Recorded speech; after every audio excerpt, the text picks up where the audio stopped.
Nazim breaking news है वाक़े update कंदा हलूं त सिंध हाई कोर्ट में ATR जहाज़नि जे हादसनि जी जांच रिपोर्ट मंज़िले आम ते आणण जो मामले में सैयद इक़बाल काज़मी तरफ़ां दाख़िल दरख़्वास्त जी ॿुधणी थी आहे। सिविल एविएशन तरफ़ां जवाब जमा करायो वियो आहे।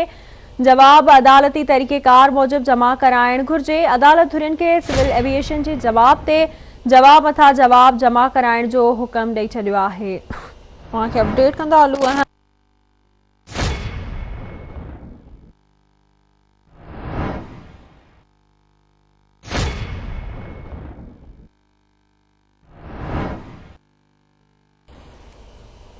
सिविल एविएशन तरफ़ां जवाब जमा करायो वियो आहे। जवाब अदालती तरीक़ेकार मूजिब जमा कराइण घुर्जे।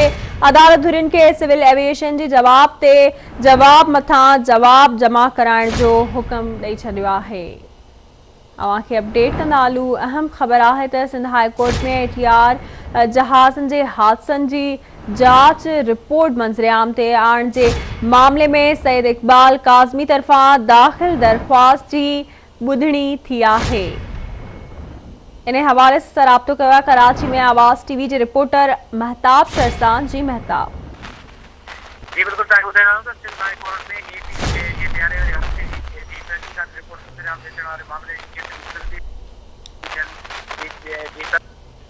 जमा कराई हुई है। सिविल एविएशन की तरफा जो जवाब जमा करायो है पर वो ॿुधाए थो तो मुतनाज़िला जो जवाब जो जमा करायो है इनके जवाब जो सही तरीके से रिपोर्ट जो जवाब जमा कराई वही अदालत के तरीके सिविल एविएशन की जवाब पर जवाब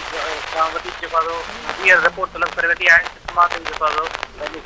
यकीनी बनण लाइ जारी करे छॾिया आहिनि। जी ठीक है, वॾी महिरबानी अवां जी आगाह करण लाइ।